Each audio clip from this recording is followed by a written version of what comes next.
Hello, citizens of Internet. I am Dr. Ajit Virkud, Professor of Obstetrics and Gynaecology and ex-Head of Department of Obstetrics and Gynaecology from Mumbai, India. Today, I am going to discuss an instrument that is very commonly used in obstetrics and gynecological surgery. Surgery often demands holding, manipulating, and applying traction on delicate structures without damaging them. Certain structures, the bowel, the bladder, the fallopian tube, the ureter, and the round ligament, are hollow, tubular, and biologically delicate structures. They have a wall that can be crushed, a lumen that can be compromised, a blood supply that can be interrupted, and a mucosa that can be sheared. The instrument that can handle this aptly is the Babcock Atraumatic Forceps. It is a clamp that can encircle a tubular structure, hold it securely, and release it unharmed. The Babcock Forceps is named after William Wayne Babcock, an American colorectal surgeon from Philadelphia who worked in the late 19th and early 20th century. Understanding the design of the instrument is understanding its philosophy. The Babcock forceps is a straight instrument. At its proximal end, there are two finger rings allowing precise, stable grip in the surgeon's hand. Immediately above the ring sits the ratchet lock, crucial structure that secures the jaw at a chosen degree of closure without requiring the surgeon to maintain continuous hand pressure. This matters in long procedures. Its distinguishing feature is its business end or jaw. The jaw is broad and triangular in overall shape, and it is fenestrated, open in the center, like a triangular window cut into the blade. The inner edges are perfectly smooth. There are no teeth, no serrations, no ridges designed to bite. What this fenestrated smooth jaw does is remarkable in its simplicity. When it closes around a tubular structure, such as a fallopian tube, a loop of bowel, a ureter, it encircles that structure and applies even pressure rather than compressing it at a point. The tissue bulges gently into the fenestration, distributing pressure across a broad surface area rather than concentrating it at a knife edge contact point. The result is a grip that is secure enough to manipulate it, lift, and present a structure without crushing its wall, without occluding its lumen, without interrupting its blood supply. In other words, it is an instrument with the strength of a clamp and the sensitivity of a trained hand. The instrument is available in three sizes, such as mini, medium at 12 centimeters, and large at 17 centimeters, with longer variants available for deep pelvic and laparoscopically assisted work. The Babcock that is used during laparoscopy is called as endo Babcock. Every centimeter of that design serves a single purpose: hold without harming. In the world of obstetrics and gynecology, no other instrument handles most precious pelvic structures with quite the same combination of control, restraint, and respect. Babcock forceps is sterilized by autoclaving at 134 degrees Celsius. A surgical instrument is only as reliable as the care it receives between procedures. For the Babcock forceps, the smooth inner jaw surface is not merely a design feature, it is the entire clinical rationale, and it must be protected accordingly. Before every procedure, inspect the jaw, look at the nicks, look for cracks, look for any roughening or irregularity of that smooth inner surface. A damaged jaw converts an atraumatic instrument into a traumatic one, silently without any external warning, at the exact moment you need it to perform. Clean thoroughly inside the fenestration after every use. Tissue and blood collect there. Incomplete cleaning leads to instrument degradation and ultimately patient risk.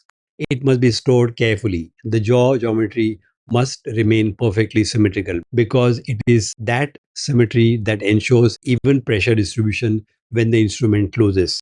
An instrument stored carelessly, bent, or stacked underweight is an instrument that can no longer be trusted. Treat the instrument as you would the tissue it is designed to protect. Now, before we go any further, there is one comparison every trainee must engrave into their memory. the Babcock forceps versus Allis forceps. They look similar at first glance, similar inner rings, similar ratchet, similar general form, and that similarity is precisely what makes the distinction dangerous. Look at the jaw. The Allis forceps has toothed jaw, interlocking, sharp, grabbing teeth designed for bite into tissue and hold it firmly regardless of consequence to that tissue. The Alice is an instrument for retraction and for grasping tissue that will be cut, excised, or removed. It is deliberately traumatic where it needs to be. Use it for tissue you're keeping, it is the wrong instrument. The Babcock forces, on the other hand, has a smooth, curved, fenestrated jaw, no teeth, designed for tissue you are preserving, protecting, and intended to leave intact and functional at the end of the procedure. Reach out for the wrong one during surgery, and you have converted a routine operation into a complication. A crushed ureter, a devascularized fallopian tube, or a torn bowel serosa. The rule is simple. Alice, tooth, traumatic tissue to be removed. Babcock, smooth, atraumatic tissue to be preserved. The jaw tells you everything. Learn to read it before the patient is on the table. Let us now move into operating theatre and begin with its uses in obstetrics and gynecology. It is used to hold tubular structures like fallopian tubes in tubal sterilization, ruptured tubal ectopic pregnancy, and tuboplasty operations. Round ligaments in round ligament plication operation, ovaries in conservative operations on the ovary like adhesiolisis, ovarian biopsy, ovarian ectopic pregnancy, ovarian cystectomy, excision of endometrioma of ovary, and wedge resection of ovary. Ureters in radical Wadheim's hysterectomy, excision of broad ligament tumors, and ureteric implantation. Bladder edges in vesico-vaginal fistula repair, or when bladder is opened accidentally at vaginal or abdominal hysterectomy. Pelvic lymph nodes in radical Wertheim's hysterectomy, Mitra's extraperitoneal lymph node dissection, bowel, that is small intestines or rectum in rectovaginal fistula repair, third degree perineal tear repair, etc. Vas in vasectomy, vasoplasty. Nowadays, a special vas fixation clamp is used instead. And lastly, appendix and cecum in open appendectomy. When performing bilateral tubal ligation, whether by the Pomeroy technique, the Parkland technique, or any modified method, the Babcock forceps is the instrument that reaches into the operative field and lifts the fallopian tube. It creates the knuckle, the small loop of mid segment of the tube that is elevated, ligated, and excised to achieve tubal sterilization. Without a reliable atraumatic grip at this precise step, the fallopian tube slips back, the knuckle collapses. The procedure becomes unnecessarily difficult, and the risk of incomplete tubal ligation increases. The Babcock does this with one smooth encircling motion, and the tube comes up intact, unbruised, clearly preserved.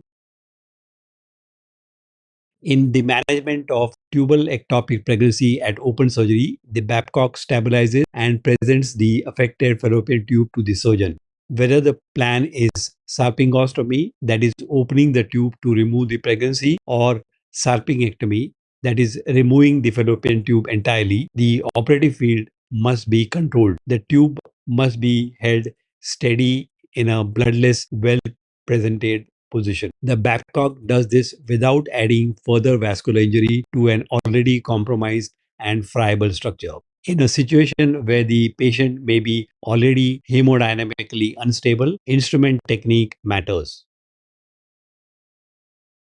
After every delivery, vaginal or operative, the cervix must be inspected circumferentially for lacerations. The postpartum cervix is edematous and friable. Babcock forceps grasps the anterior and posterior cervical lips gently, holding the cervix still for examination without adding tears to an already traumatized structure. No teeth, no additional damage, just clear, controlled exposure. Remember, for holding cervical rim, actually sponge holding forceps is the preferred instrument. In gynecology, the Babcock forceps is present at nearly every major pelvic operation because nearly every major pelvic procedure involves a tubular or a hollow structure that must not be harmed. During a total abdominal hysterectomy, the fallopian tubes and round ligaments must be grasped, elevated, and presented clearly for clamping and division at the corner angles of the uterus. The Babcock device accomplishes this without tearing the peritoneal covering, disrupting the adjacent vascular arcade, or causing a bleeding problem before the hysterectomy has commenced. Ovarian cystectomy and oophorectomy. During ovarian surgery, whether conservative cystectomy to preserve ovarian tissue or a complete oophorectomy, the Babcock stabilizes the ovary and the infundibulopelvic ligaments. It holds the ovary gently in position as the surgeon dissects the cyst wall from the cortex. Here, the distinction is not merely technical, it is clinical. The ovarian cortex houses the primordial follicle pool, the biological reserve of future fertility. Crush it with a toothed instrument, and you have reduced that patient's ovarian reserve without any indication to do so. In a fertility conserving procedure, in young patients, that distinction carries consequences that extend years beyond the operating table. Wadheim's radical hysterectomy. This is one of the most technically demanding procedures in gynecological oncology. The ureter must be dissected, identified, and protected throughout. The pelvic lymph nodes must be carefully dissected and removed. The parametrium must be clearly divided. The Babcock forceps is used to hold the ureter, the most injury prone structure in pelvic surgery, and the pelvic lymph nodes during the dissection. Atraumatic holding of the ureter at every step is what separates an uncomplicated radical hysterectomy from one complicated by ureteric fistula or stenosis later on. Laparoscopically assisted vaginal hysterectomy and operative laparoscopy. In the laparoscopic environment, working through pores in a pneumoperitoneum with camera as your only visual, the laparoscopic Babcock, that is endo-Babcock, grasps the fallopian tube or the round ligaments through the port to provide uterine manipulation and countertraction. It moves bowel loops atraumatically away from the pelvis to expose the operative field.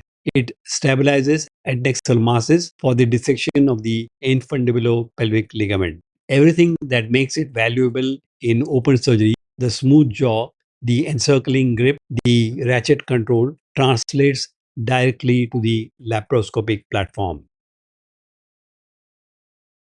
For psychovaginal fistula repair and bowel surgery. When the bladder is entered, whether deliberately or in fistula repair or inadvertently during hysterectomy, the Babcock forceps grasp the bladder edges for closure without crushing the wall. In rectovaginal fistula repair, in third degree perineal tear repair, it handles the rectal and bowel tissue with the same philosophy. Hold what you are trying to preserve. Do not add injury to injury. In closing, I will say this. Surgery is at its core an act of controlled intervention, precise, purposeful, and always in service of the patient on the table. The Babcock Atraumatic Forceps embodies this principle in its most concentrated form. In a specialty where preserving a fallopian tube can mean preserving a future, where a mishandled ureter can change a life, where ovarian cortex you crush today is the fertility you cannot restore tomorrow, gentleness is not softness. Gentleness is precision. Gentleness using Babcock forces is competence. Gentleness is the highest surgical standard. Hold carefully, operate deliberately, and preserve what matters using the Babcock forceps.